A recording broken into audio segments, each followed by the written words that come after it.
and then they're sprinkling different like toppings onto her hands, and she's like, okay, now taste that on your hands. It's like, what the fuck is going on?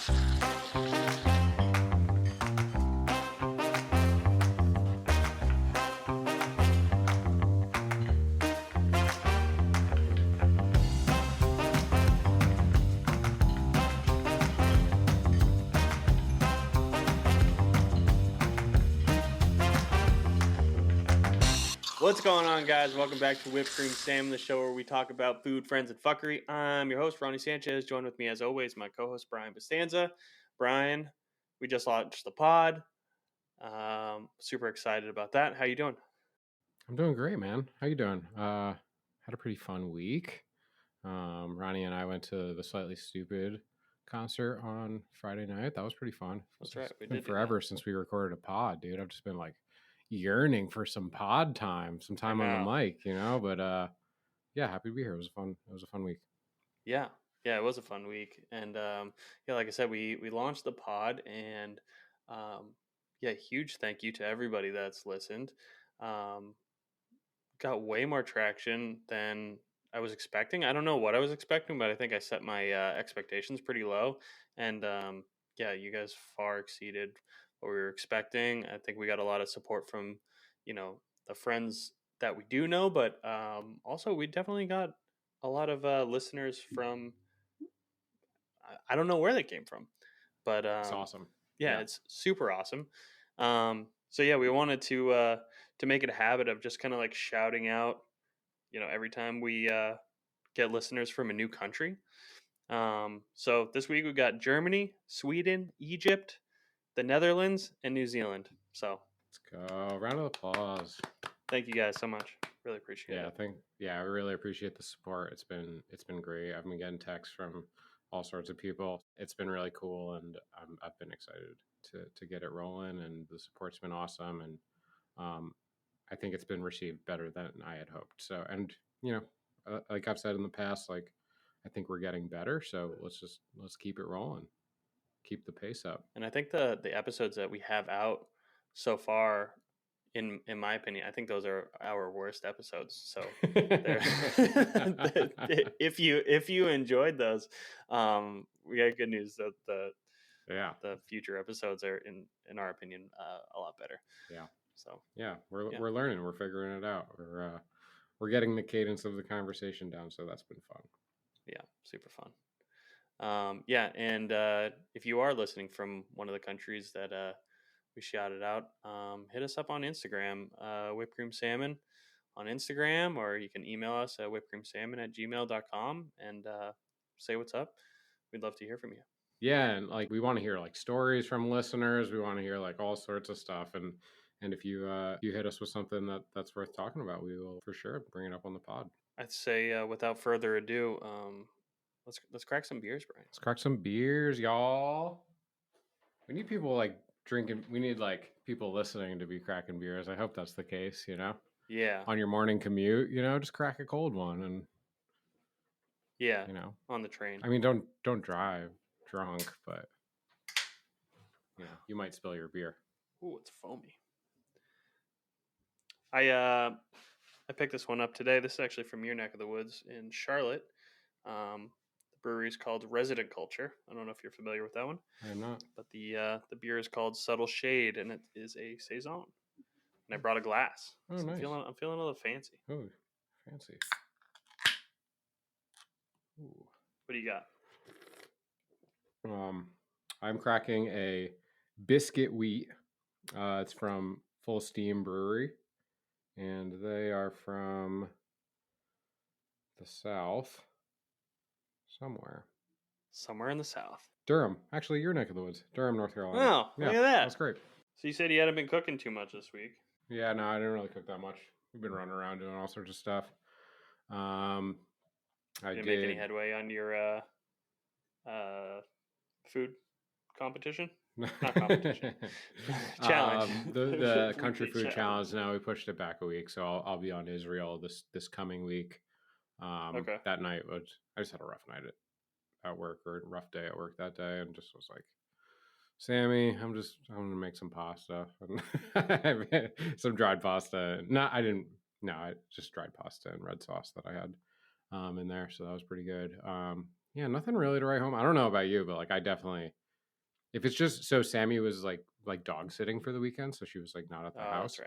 right. So in those evenings when like I'm just by myself, like I have no drive to like cook very much. I mean, sometimes I will. I guess like sometimes I do, but like it's definitely much more likely to get me to like cook a meal when I have like someone to cook for. And a lot of nights when I'm just like on my own, it's just like a little sandwich or a bowl of cereal or like whatever. I'm like a 12-year-old. Like I like don't need much, but um on nights when like I have someone to feed, I'm much more likely to like pull out some bells and whistles, or not even bells and whistles. Sometimes it's just like the simplicity of like a piece of meat and like some vegetables, But Mm-hmm. but if it's just me, like there's a chance that I'm not even gonna get there. Yeah, yeah, it's definitely hard. I mean, I do. There's definitely times where like I will whip up something, but yeah, when you're cooking for yourself, it's so much easier to either like order something or yeah, just heat up some leftovers or Sure, throw together some, I don't know, whack ass like broke boy sure. dinner. It's so funny because like I care so much about food and like I'm interested in all sorts of things and like, but man, can I eat the same thing over and over and over again, dude? When I was at Azul, I eat tacos every day, and I did for literally years. Like, Yeah. every day at work, have a couple tacos, maybe a burrito, a little variation here and there. You get outside the menu and stuff, but like for the most part, it's just like it's kind of just a chicken taco, and it's a really good time. Well, luckily for you and the listeners, I'm gonna throw this pot on my back because I've been cooking. Let's go. Ooh. Let's go. um, yeah, I did a couple different things. I talked last week about when we were doing our family meal pod, and I talked about how I got like really good at making super generic Chinese food. Um, so I threw together a like a Mongolian beef with one of those Denver steaks that I had cut up from the chuck roast. Mhm. Um, so yeah, I did Mongolian beef. That was pretty good. Nice. Um, and Nice. then we did this one 2 nights in a row because there was plenty of leftovers. But I also had some pork butt in the freezer, which I tend to always keep on hand because it's, dude. Costco sells a 2 pack of like giant pork butts, and they're usually like around $30 for the two, and we get like a solid. I mean, if we really wanted, I could get 10 or more meals out of that. You know? Right. At least 8, right? That's Yeah. awesome. Um, Yeah, that's great. yeah. So I love having that on hand. So yeah, cube that up. Did my usual pork in the Instapot. Just raw. You had it. You get it and it's Yeah. raw, and then you freeze it. Is that Yeah. what you're saying? Yeah. Yeah. Portioned it up. Although my vacuum sealer I think is dying on me because it didn't get a very good seal on the. Or the seal is good. It didn't get a good suction. So Dude, those $100 food saver whatever's. I mean, I have one that I use, but like they're lacking. When big you've time. used a professional one, it's like not the I same know. thing, not even in the same If anyone ballpark. out there wants to Yeah. sponsor us, send a couple vacuum sealers, a couple chamber sealers our way. Yeah. Some big boys. I'll talk Yeah. about. I'll say your name on the pod. I'll do Yeah. that. Since we're big time and all that. Yep. They're gonna want that. But yeah, I cubed up the pork butt, seared it off, and did it in the Instapot. We did some tomatoes. I had some dried guajillo chilies. Um, Toasted those up, threw them in some onion, and deglazed with beer and some, hit it with some lime juice. Let it go to town. Pulled out the pork, threw the mixture of like onions, tomatoes, guajillos, all that into the blender. Kind of made like a salsa out of that. Reduced it a bit, and then threw the pork back in there. That was really good. And then Rochelle had brought home some nice locally grown beans, um, pinto beans. Ooh. Mm-hmm. And then Nice. yeah, so she did those, and I blended those up actually with the I made some refried beans, and I used some of the smoked beef tallow that I had left over from when we did the brisket. Ooh. Yeah, so I did Nice. that. Did that, threw in some poblanos after I had already kind of blended it up, and some cheddar cheese. It was really good. Um, yeah, we did those. Sounds fire. Had those 2 days in a row because they were so good. That's awesome. I feel like there was something else in there too, but um, That's awesome. I did just. This is kind of a nothing burger, but um, bought some. Bought some pork at the grocery store as per usual, and like just threw together a brine. Like, if you learn like one thing from hearing us talk, like brining meat is the simplest, easiest way to get so much flavor out of like the stuff you're cooking. If it's pork or chicken primarily, and we'll just take some pork chops, throw it in brine overnight, and like it's night and day. It's like, and especially for like a home cook where like it may not be that easy to like nail the temperature, like nail the doneness like perfectly. Like if you like brine your meat overnight and cook it, like you can kind of overcook it and it's still like way juicier. mhm. Whereas like if you don't and you miss that temperature mark, you're like probably dealing with some like pretty like tough meat to eat, or it's just like dry and kind of like when you brine it, man, it just Especially when you got something like a chicken breast or like yeah, yeah. it makes such a big difference. Pork chop. I mean, I like always have brine in the freezer, and if I don't have it in the freezer, it like literally takes like 10 minutes to make. And I don't use a recipe, just like kind of a handful of sugar, handful of salt. Like if I have some lemons, I'll throw those in there. Like any like dried spices or whatever that I have. Like, but like most importantly, like it's most importantly salt water. If you have some like salt, sugar, and lemon, like way like great. If you want to add spices too, you only get more flavor out of it. But like it's really just like the salt and the sugar that's like really doing the heavy lifting. Yeah, I mean, even if you only had salt, salt, Yeah, just straight up salt and water would make a big difference. 100%. And I also a lot of times I prefer a dry brine even at home just because it's so easy to do. Mm-hmm. You don't need like a big container to submerge. Like, well, it depends on what you do. If you're doing like you said, like a pork chop or something, like you can do that in a Ziploc bag. But like if you're trying to do like a chicken, like I did the spatchcock chicken, Mm-hmm. and then I dry brine that overnight, um, which is just salting and seasoning with Right. whatever I did. I had some like Korean chili flake and just like salt, pepper, Korean chili flake, a little sugar. And just to be clear, you're not like covering and like curing the meat like that, right? With salt. You're just like seasoning it heavily overnight, right? Yeah, yeah, just like Yeah. heavily seasoning it, and then the next day, like you Yeah. wipe off Yeah. like as much as you can, and it's really just like drawing out that like the moisture like from the skin and everything, and it Mm-hmm. so you get nice crispy skin, and it also like firms up the meat, and then that's when you get those like Yeah. nice juicy chicken. Yeah. Makes a huge difference. Actually, I have a brine related idiot sandwich later, so stay tuned. Reminds me of a Brian related idiot sandwich Nice. that I've got. You want to go back to back brines? We'll see how I'm feeling. We'll see how I'm feeling later. Like that Yeah. stove. So we light the stove. So one of the great things about food and cooking is that it's always changing. It's forever evolving. New ideas are born, new techniques are discovered, and as a result, food trends emerge. And they say that imitation is the sincerest form of flattery, although not all trends are flattering, and nor should they be imitated. Um, so that kind of brings us on to our topic today. We're talking about food trends, good, bad, and ugly. Mostly the bad and the ugly. Sure. I'm excited about this one. Yeah, it's a fun topic. I mean, there's been something catches fire, like, when it was like Food Network, it was Food Network. Nowadays it's probably like more social media or YouTubing or whatever, but like it spreads quickly. And Mm-hmm.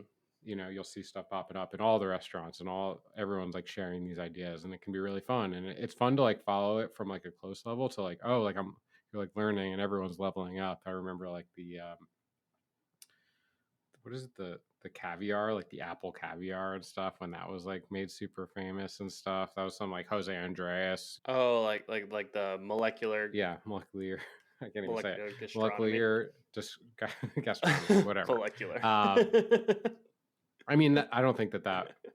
I think that word or that phrase like transcends like that concept. But like when something gets hot, like that's like it's brought upon by like maybe some like really high end chef who's like kind of pushing the limits and invented something new. But and that then that does like trickle down to all the other type restaurants and stuff. And we did stuff like that um, at Plum Jack. Dude, we had those like we had the orange segments that we'd freeze with the liquid nitrogen, Oh, that's right. and then we'd shatter it, and Yeah. you have all these like individual cells of an orange or a grapefruit that we'd use to like garnish desserts. And like Those are dope. Those are really cool. those are pretty dope. I haven't seen those since then. I mean, yeah, that's a Yeah, cool one. I don't think I have either. Yeah, there was that time, I'd say like the early like 2010s.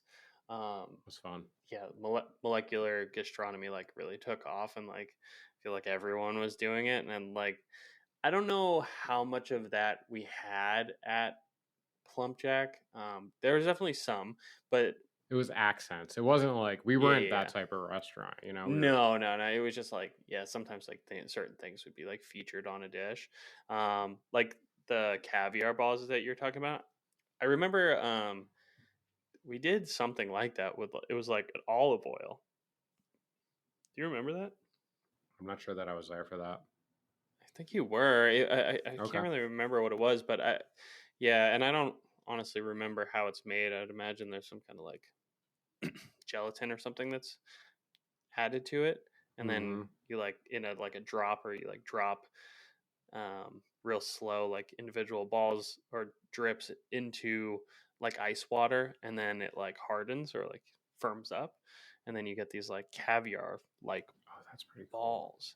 And then yeah, I'm pretty sure it was like olive oil or something, and then it was like served on something. It's called, say it, fish or something, and then as they like sit on top of like the hot fish, they like melt. It's cool. It is pretty Super cool. cool. Yeah. It is cool.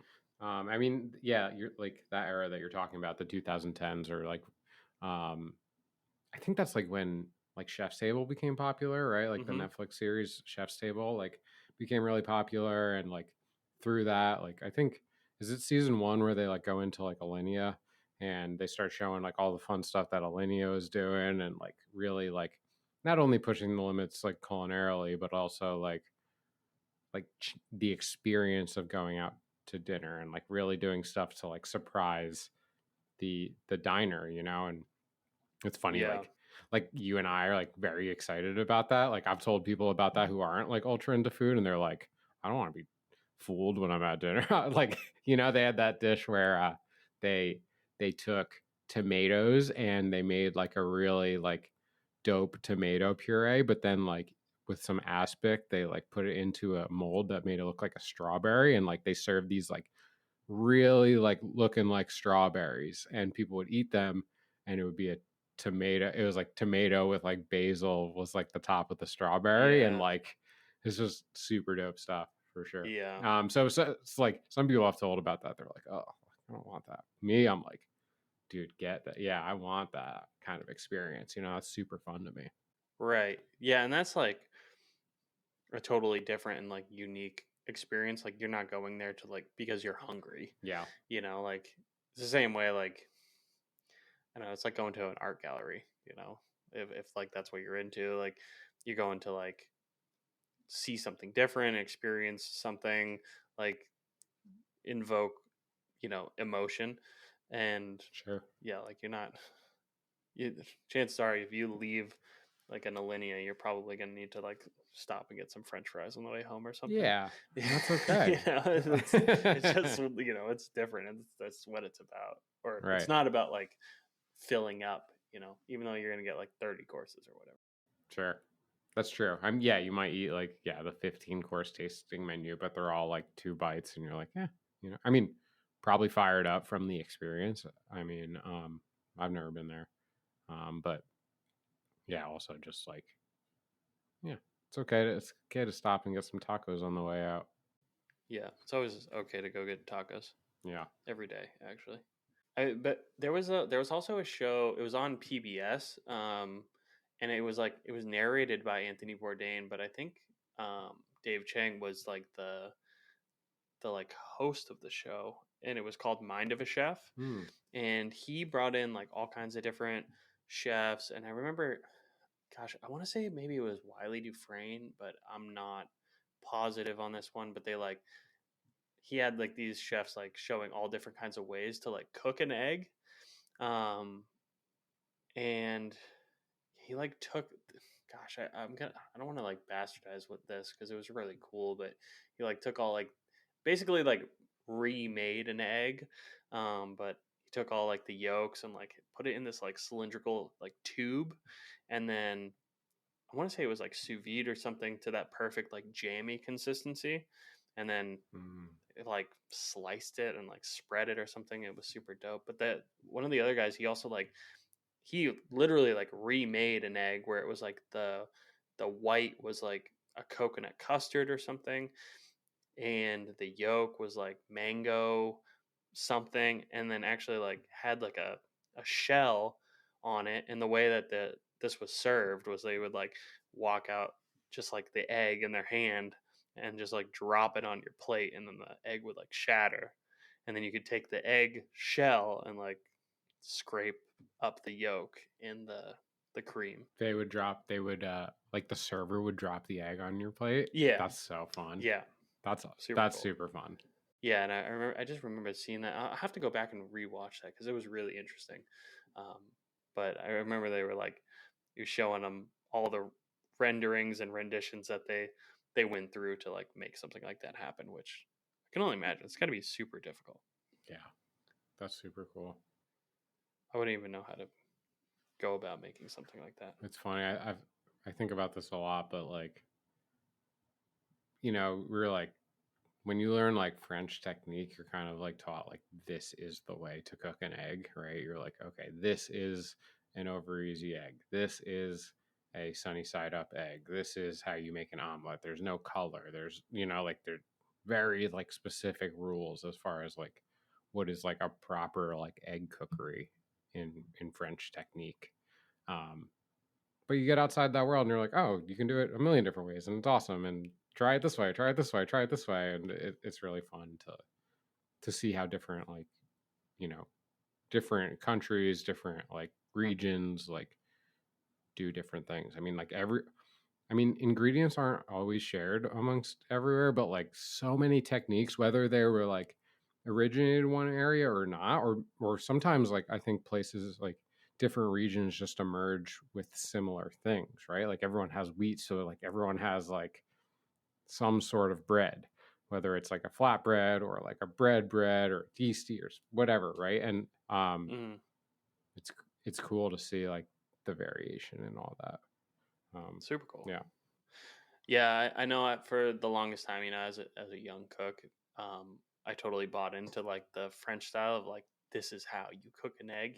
Sure. And I was like, um, kind of just like a stickler about like having, a fried egg with like no color on the white, like the classic French way. There's no like even yellowing or browning at all on the white, Sure. because it's considered like overcooked.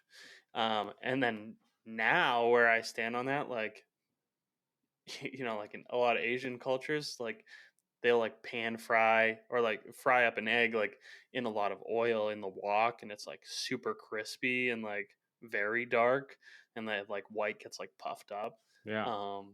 And like there's a time and place for everything. Like, yeah, maybe like a French style egg on, toast or whatever to dip in. Delicious. So good. But Yeah. give me that fried egg too. Like I like that crispy white. Like it's all good. Yeah, I agree. Like the imperfections are I don't call that imperfection, but like I think I'm more willing to accept imperfections because I know that like it's I don't know. It never tasted bad to have like an egg with some browning on it, but I just like was kind of on my high horse and I was like, no, that shouldn't Yeah. have any browning on it, you know? And I was Yeah. but and That's not how a Scavier does it. like and like don't get me wrong, dude, like a dope like piece of fucking toast with like perfectly like either like poached eggs or perfectly sunny side up like French style eggs is like really dope. But Mm-hmm. but I love a bodega fucking Taylor egg and cheese, you know, like Taylor ham egg and cheese, like Oh yeah. as good, better, American cheese, like yeah, get it to me. Do we actually have a spot? It's on my route. It's like pretty far south actually from Raleigh, in a place that you wouldn't expect it. But there's like a New York style bagel shop. I think it's called New York Bagel actually, and you can get a Taylor egg and cheese. They got Taylor ham down there? Yeah, and they got good bagels too. Oh, I'll come down Saturday, dude. Saturday morning. What time they open? Yeah, I don't know. If I leave at 4, You'll get there. I'll get there. They're not gonna run out. I'll meet you out there. 6. 6:15. What's your favorite kind of bagel? Ooh, yeah, I was like, I don't know, ADHD brain. I was like egg everything, kind of, you know. But Mm-hmm. I mean, like bagel type. Like, right, you ever have an egg everything. Oh, okay. So Yeah, like an everything bagel, but yellow. yeah. But I do like the single, like, not a big poppy fan, but I mean, don't get me wrong, I'll fuck with some poppy. Big sesame guy. Mm-hmm. Give me like a heavy sesame bagel. Solid. For sure. You like a salt bagel? Straight salt? Do. That's actually where I was leading. Not too salt bagel. That's something my mom really loves, and they're hard to find. Like a lot of people don't like a salt bagel. Yeah, I don't think I'm super into it. Yeah, dude. Sometimes there's so much salt on the bagel, you gotta like brush some of it off. And like, my arteries are closing. Right. Like, I'm that way. Like my blood pressure is like going up as I'm eating this. But you like it? I do like it, and actually my favorite is an everything bagel that has salt. Like not all everything bagels have salt in their like everything mix. Okay. And I feel like that's a huge miss. And also I really dislike when when everything seasoning has caraway spice. I do not like that. Okay. Or sometimes like fennel seed or caraway, like it's not into it. Just overwhelms it. No. Don't like that. Yeah, I mean, I could go a few different ways with that, honestly. Now that I'm like thinking of all the different bagel types, love a garlic bagel. It's great. Such a good bagel. I'm not super into salt. Sammy would like the salt. Sammy's mom would like the salt bagel. I bet they're both big salt heads. Mm-hmm. I like can't even really do like a ballpark like pretzel. I have to like wipe I do like it, but I have to like brush the salt off of it. It can be too much for sure. That's why everything with the salt in is like the perfect amount. I'm with you on that. It's just like part of the mix. And especially like it also depends on like what you're eating with the bagel, right? Like if it's if it's kind of like a smoked salmon, like capers, like if it has like a lot going on and it has like some sprouts on it, like then like you can get salty, like can kind of fit in the mix of it. If you just have like just butter, like you might want a different topping for that. Yeah. If it's butter, it's like, dude, I'll go sweet all day. Yeah. Give me that blueberry or cinnamon raisin, like cinnamon raisin's good. Dude, grilled like with the flat top, buttered. Pro tip on buttering your on like just toasting your, I guess like any like grilled cheese type thing, like if you like spread the soft butter on the bread and then go down into the pan or the flat top or whatever, that's the ticket right there. Yeah, Mm, that's a good one. mm. I need we talked about that like that French like butter crock. I gotta get me one. I know, I keep forgetting about it. Got all this hard butter in my life. I don't. You do hard butter? Oh, I mean, we just do straight up counter butter. Do you? Yeah. Yeah. Do you? Yeah. Yeah. I don't. I'm a little Yeah. resistant to that. That's I okay. don't know why. You gotta like teach the dog to like get up early and like take the butter out at like 5, you know? I got an old dog though. It's just I teach her new tricks. It's tough. It's tough. Yeah. It's really tough. My dog's thumbs are like basically Also, non-existent. she doesn't wake up before me. Yeah, it's tough too. Anyway, we're getting off track.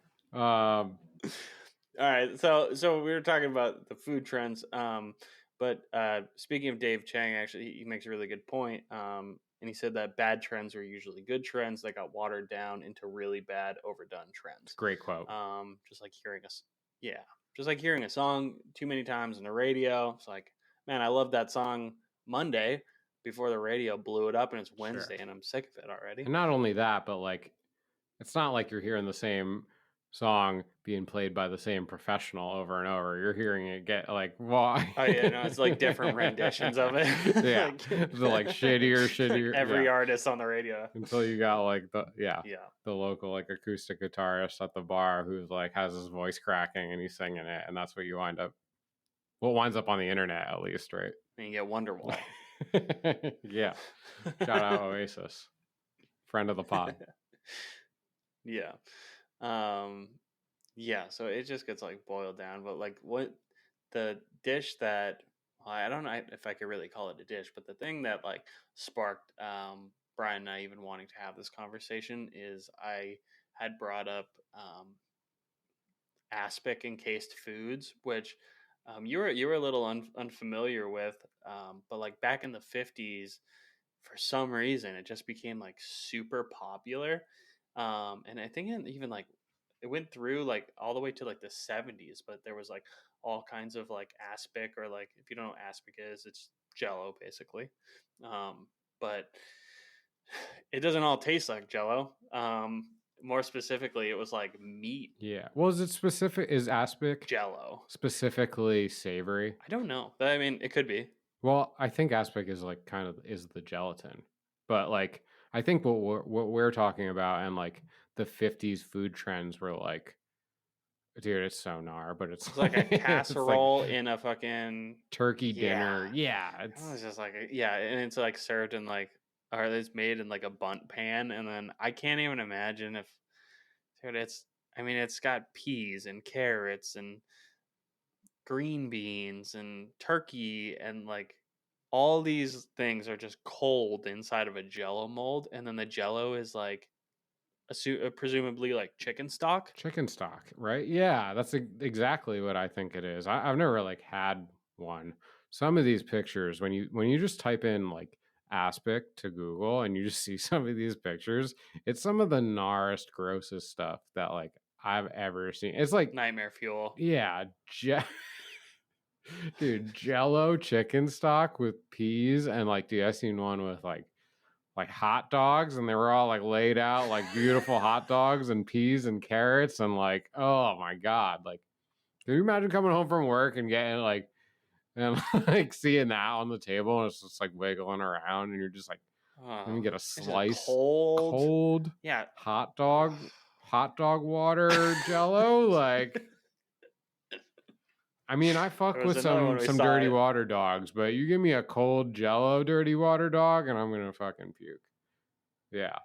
There was another one. It was like an entire side of salmon, like encased in a jello mold, but the jello mold was like the rest of the fish. So it was like this like jello fish head. Oh my God. It's so gnar. Now, like, so aspic is like used in like a lot of like really high end, like garde-manger, like cold appetizer stuff, right? Like there's like aspic itself is like used in a lot of like really high end terrine work, and like you like layer like beautiful like either vegetables or meats, or I mean all sorts of stuff can be like put in these like square blocks, and it can be like a really professional looking awesome thing. It's usually like the aspic is like used to I mean, it is to make that like Jello consistency, but like usually the dish isn't the Jello part. It's usually like used to like tighten something up or like make it presentable, or like it can be done with fruit, right? And it can be like a really like beautiful thing with like, I mean, like you've probably like it's probably more common, I think, like for people our age that like you've seen like just like kind of cool stuff that people have done with like Jello, and you're like, oh, this is like fruit Jello. Or my I said to you like my mom used to make this one, was like she'd like have a cantaloupe and she'd like put like Jello and like straw. It was like this like Jello and like strawberries in like the half of the cantaloupe, and then like that would go in the fridge and that would come out, and like cut that, and you'd have this like kind of half Jello, half cantaloupe, and it was like really really pretty good as far as I remember from being like 10, Um, but I feel like Jello was really big in the 90s. yeah, Remember it made a like comeback. Jello Oh, jigglers? Yeah, they're like jiggle me, Ronnie. Yeah, that shit they is were awesome. yeah, they were just like random molds, and you'd have like Power Rangers and Ninja Little Turtles and dino. like whatever. Yeah, whatever kind of like Jello. Yeah, I think we had dinos actually. Whatever kind of Jello thing you were into, they had like a mold shape for it, and they were like around bite size, maybe a little bit bigger. Yeah, jiggle me And Jello timbers. Yeah, jiggles, dude, those were awesome. yeah. Actually, those were awesome. Um, Bring it back. But I'm sure we can figure out a way, dude. yeah, everything that was old will be new again. Those got popular back in college too. Jello? Oh, Jello shots. Yeah, still hot in the streets. Did we do some Jello shots Mm-hmm. in Charleston? I think we did. Yeah, we did. Yeah, Gotta go back there, by the way. yeah. Yeah, and so we looked into it a little bit, and apparently, aspic was like a status symbol in some households because, back in like the 50s, many households didn't have refrigerators still, so you needed refrigeration to cure aspic, I guess, and so that became like a centerpiece. Um, if that's what it came down to, I think I'd rather just not have refrigerator in my I'd house. rather not have money at that point. You can have it. Dumb things rich people do. It's crazy. Just to stand out from the crowd. Yeah. It's super funny. But that was one of those things that like I'm sure like the things that made aspic catch on were not hot dog water aspic, terrines or whatever the hell that was. Right. Yeah. There is like kind of like I think like OG like French techniques that are like really dope, like terrines, and then it kind of like it gets us that way into like mainstream, and then all of a sudden it's like Home and Cooking magazine, and then like all the Susie homemakers are making aspic molds.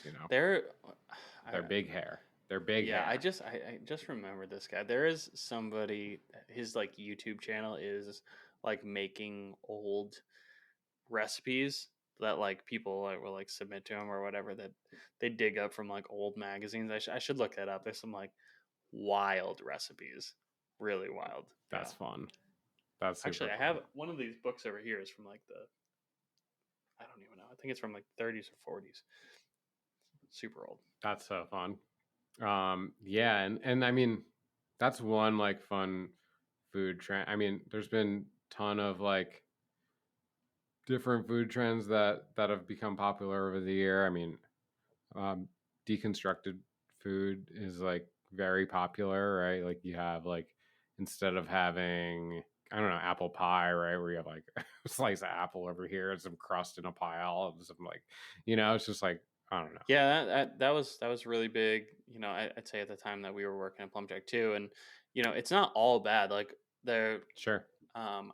Actually, when my family came into Plumjack, our chef sent us out. It was like a deconstructed clam chowder, but it was dope. He had like the sauce, and then or the quote unquote soup, and then steamed clams like in the shell. He had some like nicely cubed up potato pieces or whatever, and like some like bacon crumble over the top of it, like, and it was really good. Oh yeah.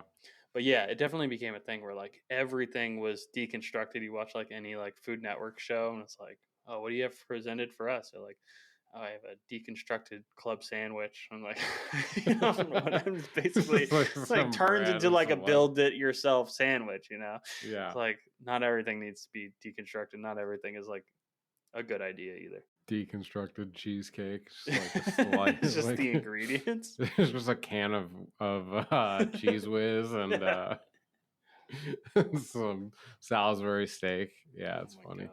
Yeah. Um, we wanted to take a look at some of these Reddit pages. Yeah, so I sent Brian over a couple different Reddit pages, and so we basically started like talking like what other kind of like food trends were there or are there, um, and a hilarious one is I urge you to look at the Reddit page um, called We Want Plates, and people will just submit pictures from like restaurants that they go to where like their food is served on like the most ridiculous shit. You know, it's like a cheeseburger served in a shovel, or like, it's like one of the worst ones that I see way too much is like the food comes out. It's like chicken wings and they come out on like a clothesline, like that they set down this like wooden frame on your table and like all the chicken wings are hanging from like clothespins on them. It's like so stupid, but So silly. Like so I just like pulled the page up uh-huh. and there's this dude who's making a cocktail in this lady's mouth. He's taking ice cubes, putting it into her mouth. He's taking all the ingredients, pouring them into her mouth. Then he's grabbing her head and shaking her head and then hits her over the head with like a like a garbage lid. And like this one might be a joke. Like this one probably is a joke, but some of these are not intended to be jokes. And like one of the ones that like Ronnie actually sent me over last week is this like it's called a pasta flight. Oh my god. And it's just like 4 piles of I don't know, it looks like spaghetti. It might be like bucatini, some sort of like long, like round, like noodle. And it's just on like a cutting board, basically. And like, okay, you can serve some things on a cutting board. You can't serve wet pasta on a cutting board. It's just So the like worst. not a good experience. It's got to be the worst thing to serve pasta on. And also there's like four different kinds of pasta and they're just like haphazardly like thrown onto this this Right. board. It's like a 2x4. I mean, it's like a piece of siding or something, you know? It's just like, and the noodles are really thick, so they look like they could potentially be like maybe a house made noodle, but there's absolutely no reason. It's hot garbage. Yeah, it's awful. I mean, it looks like a board that you would get like a flight of tequila on. Yeah, Really. But which it's is just the only sloppy kind, yeah, noodles. which is the only kind of Yeah. thing that you should be getting on something like that, you know? Right. I mean, I guess, first we feast, they do the wings on that. I'm okay with that. You could do some apps on some like boards, cheese boards, stuff like that. But like Yeah, if you need a fork for it, it doesn't belong on a board like that. right. It's wild. Super wild. Um, what was the other one that was on a board? This Um, guy. I don't know if I had another one saved, but Just a bagel. I'm not super offended by this one. I'm just looking at like a bagel sandwich on a board. sure, and there are levels to this. Like some are definitely way worse than others. Um, Yeah. yeah, but some of them are just really bad. And there's like this is one where I'm assuming like the whole restaurant like theme is they serve your food on like random housewares. Like this guy, like one of this is served. I don't know. It looks like maybe like calamari or something, and it's served like on a waffle maker. And then like somebody else is like theirs is on the inside of like an open umbrella, and then some guy's got like a salad in a bird cage or something. Like so that must be like the restaurant's like whole like shtick. Oh, this one is so stupid. This one is called taco shots. Here, I gotta so dumb. I'm gonna send you the link, but it's three tacos that are served in like in glasses, like in like drink glasses. It doesn't make any sense why they would think that that was a good idea or a good presentation for tacos. where it is like a board with like it's like a flight board, but it's tacos. It's awful. So dumb. Yeah, this is hot garbage. Yeah, it looks like, sometimes like a nice restaurant, they'll like put your receipt into like a like a cocktail glass cocktail or like a glass, rocks glass. It's like that, but it's like, but it's a I'm just gonna taco. shove this taco in here. It's like, is it like I clearly ran out of plates in the back? Like maybe it's an awful presentation, Yeah, that's really bad. and it should not. Yeah, we should not stand for that as people. The worst one though. This is. There's one.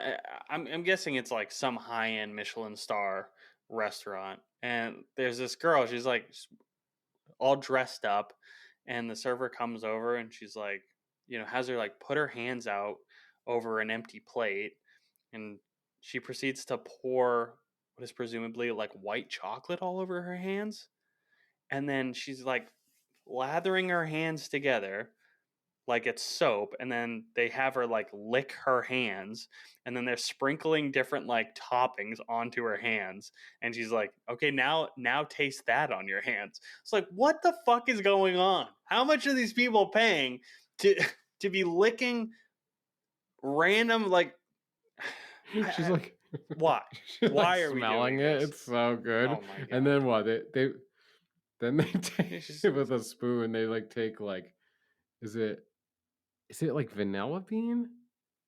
It's deconstructed ice cream poured into your hand, onto your hand. That's exactly what it is. And It's the filthy. girl's like, rolling her eyes around like, oh my God, this is so delicious.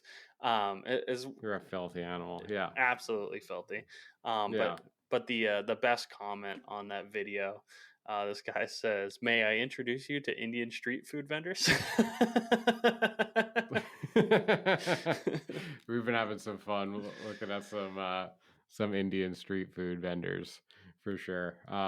It's just like mixing up their food with their feet and cutting stuff with their knife that's between their toes. It's a wild world. It's wild. It's a wild world for sure.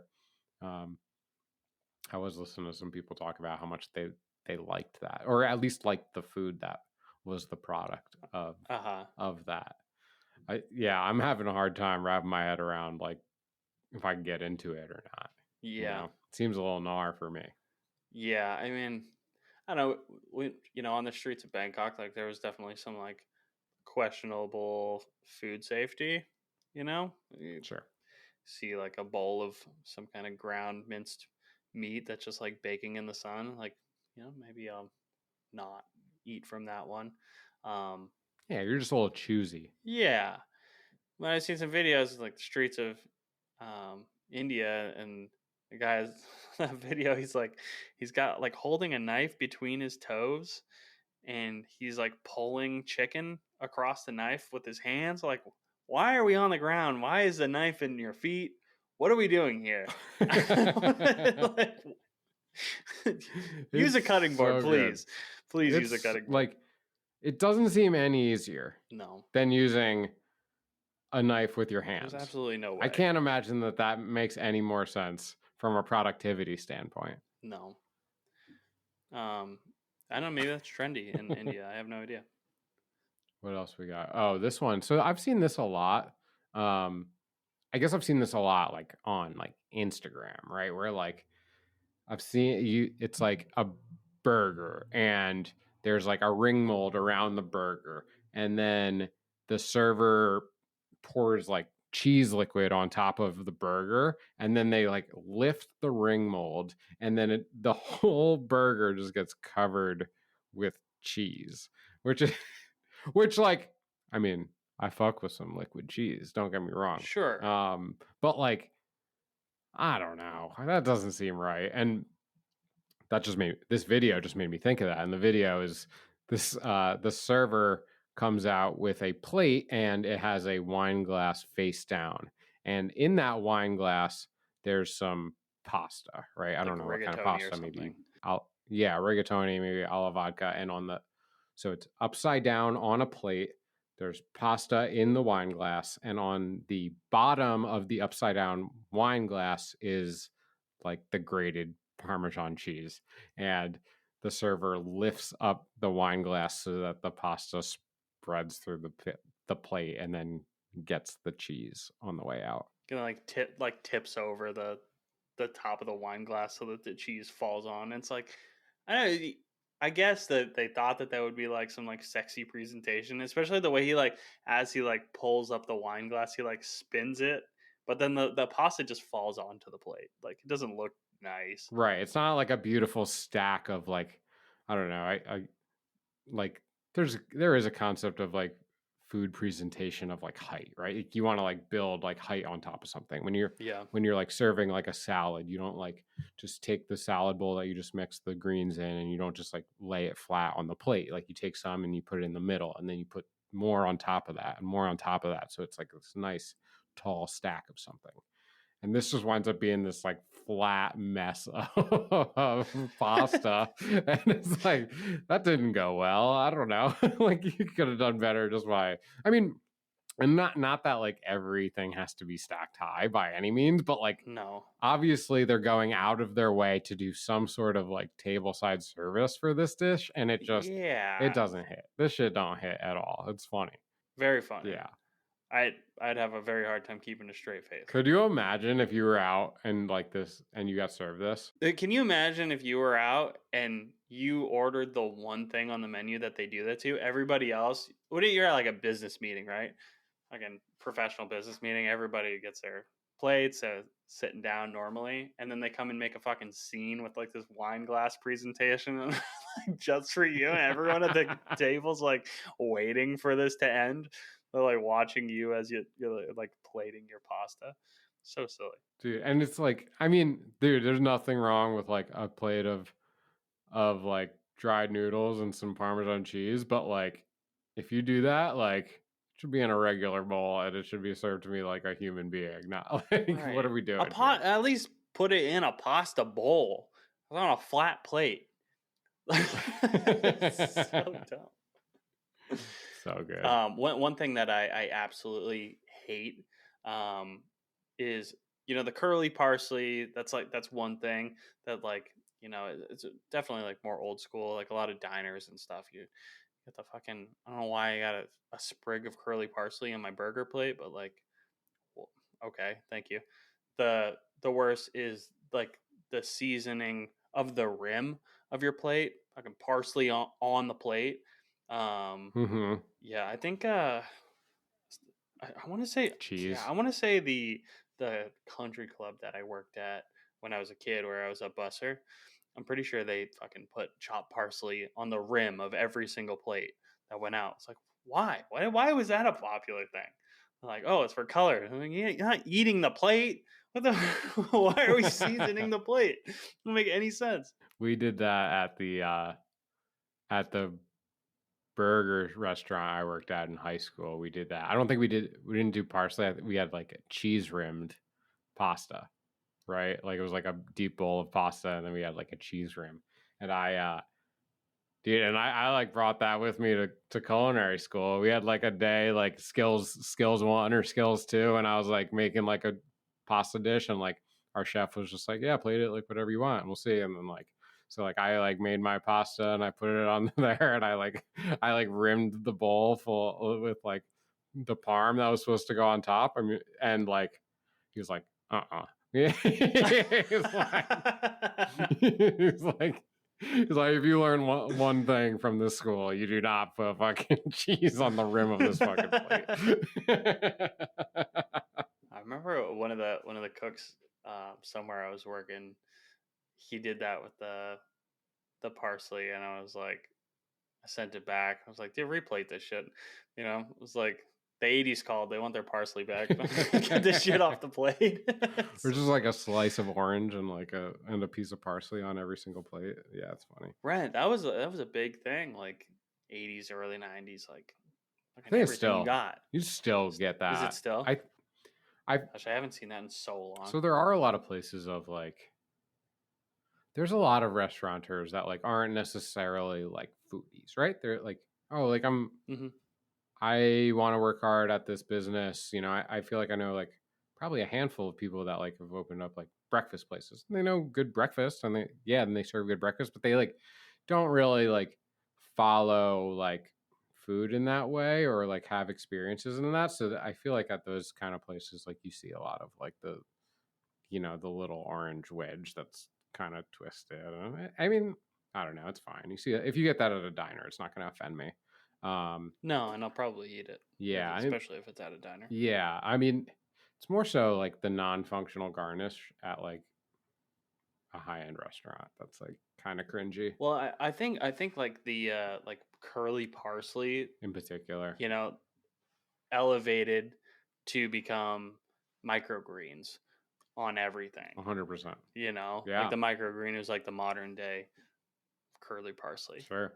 And like everything, like a thoughtful microgreen, a thoughtful like micro wasabi on top of like your like tuna tartare is a really good way to accent that dish. Mm-hmm. Putting the same like flavorless microgreen on every single dish that you serve in the kitchen is not a tasteful way to accent the dish, and like finding that like balance. I mean, if you're gonna put like whatever random microgreens on a dish, like at least dress them or something like that, a little squirt of lemon or a little olive oil and salt or something. But yeah, I mean, I don't know.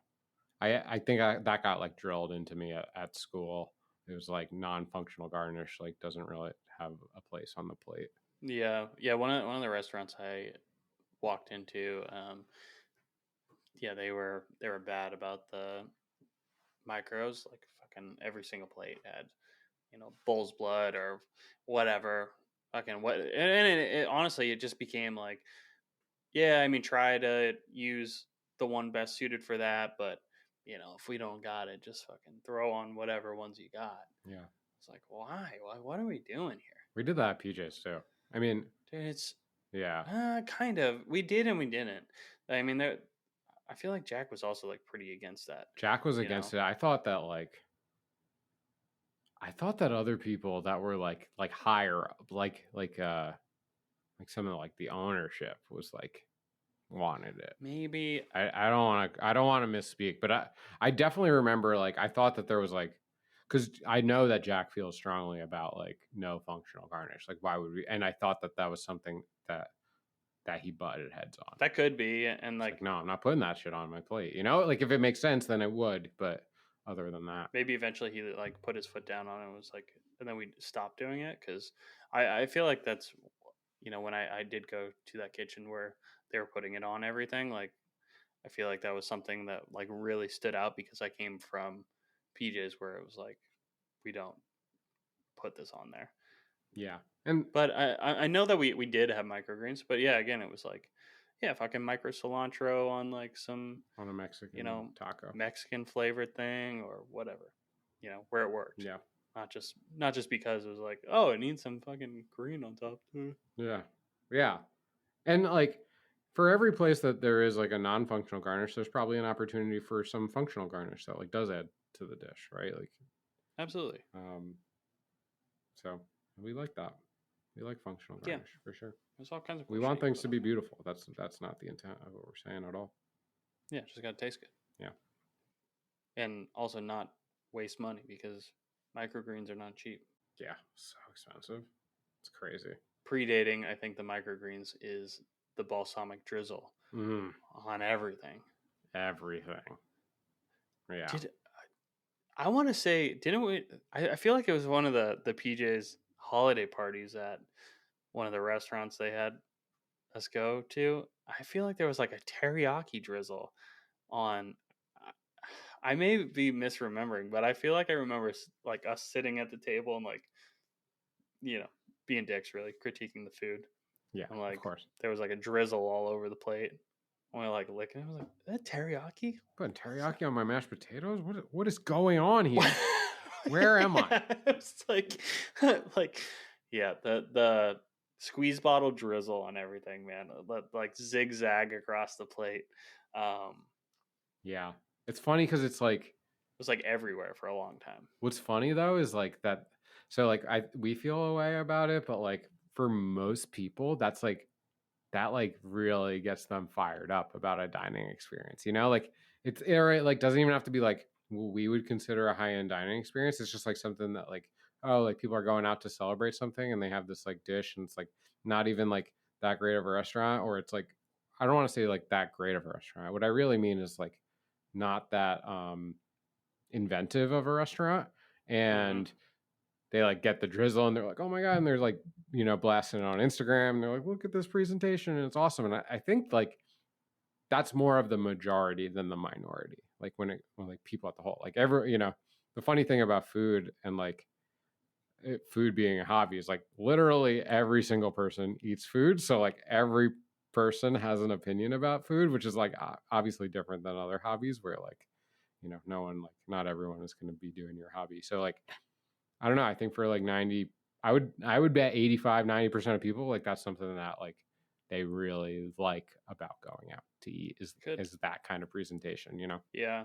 When I first moved to Reno, had just left PJ's, and I was looking for a new job, and I like walked into this place, and I can't remember but what it was called, but it was like right on the river, and I staged for the night, and I was honestly like horrified being in that restaurant. I was like, I can't believe this place operates this way. It was like everything was like frozen in bags. Like they had some kind of like a seafood um, dish. I can't exactly remember, but it was like mussels and clams, and I think like like little baby octopus or squids. Maybe it was like calamari rings or something like that, and they were like kept frozen like in a prepackaged thing, like in my low boy that I was like running for the night.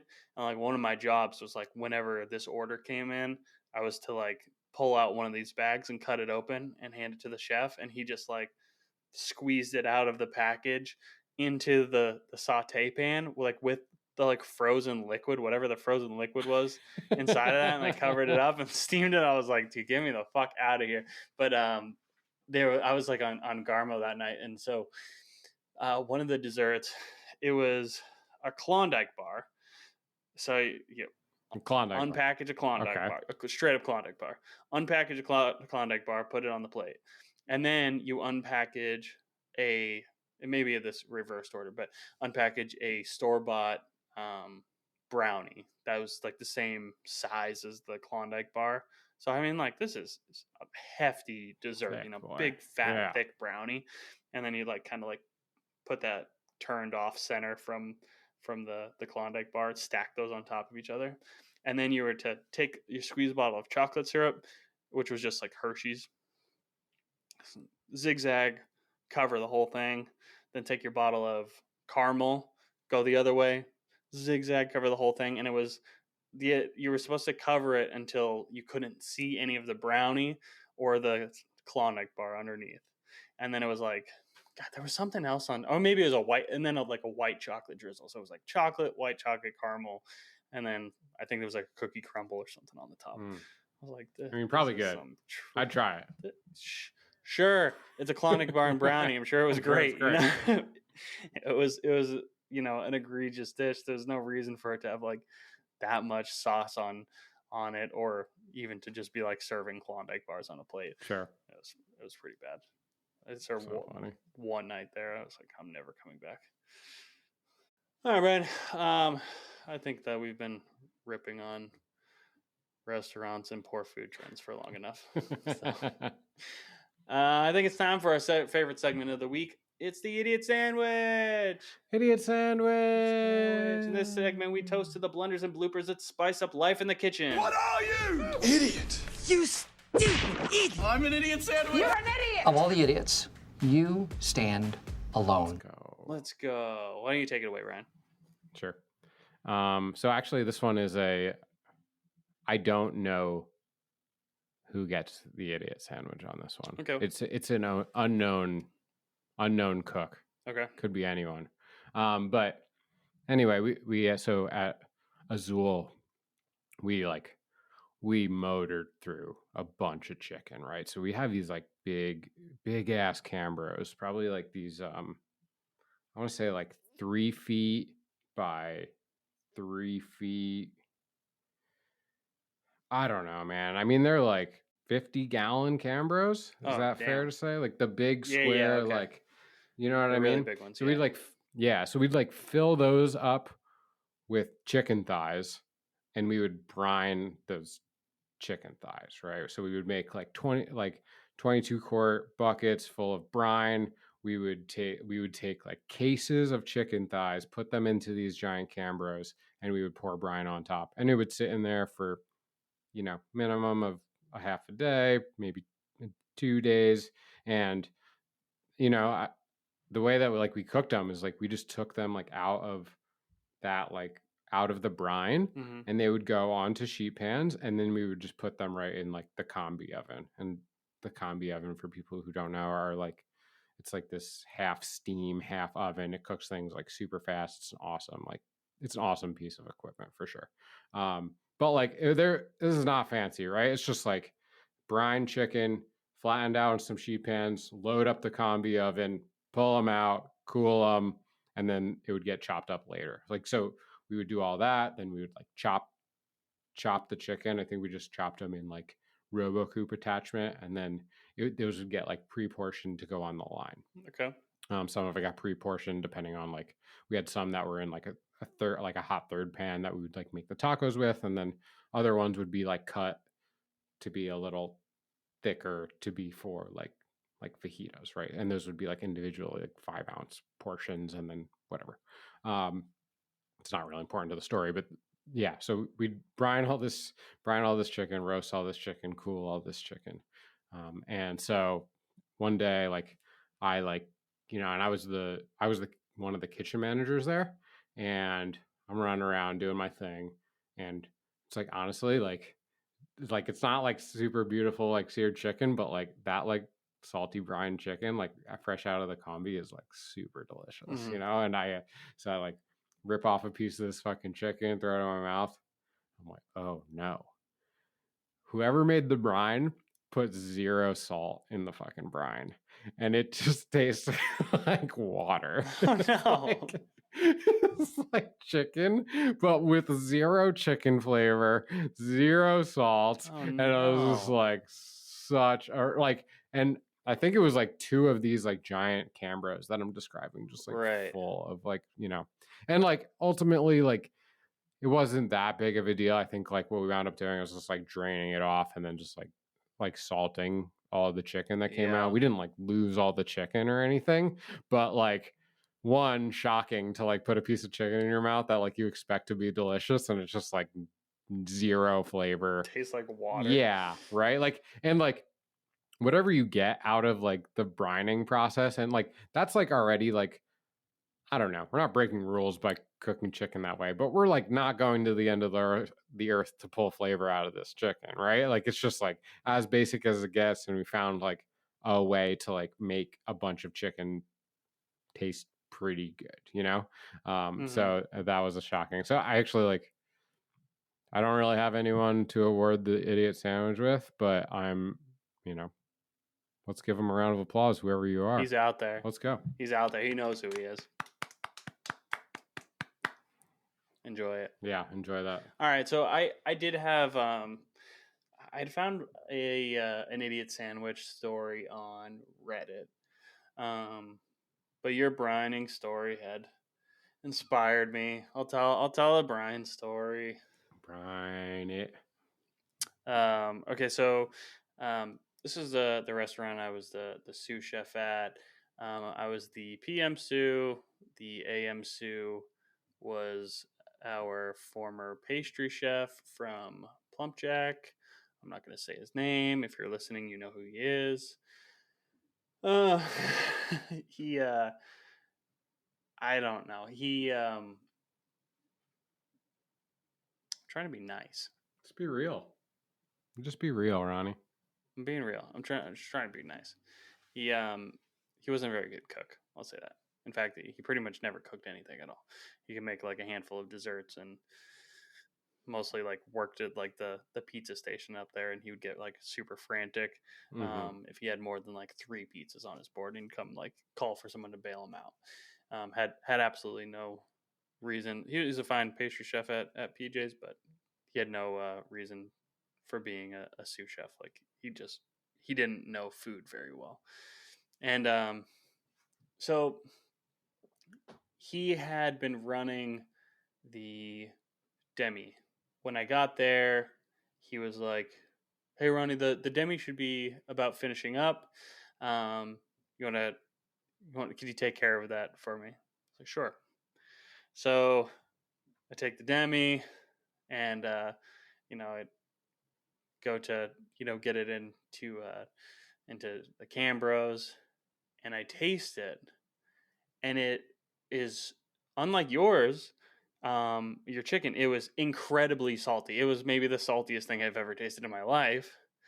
I'm like, why is this demi salty? And it should not be salty. We talked about making demi in the first episode when I was the idiot sandwich. You roast the bones, you make basically a stock with them, you strain it, you reduce the stock for a really long time until it becomes thick and gelatinous and delicious. There's no salt involved. Yeah. I proceed to ask the AM Sue why it was so salty. And he said, "I must have brined the bones for too long."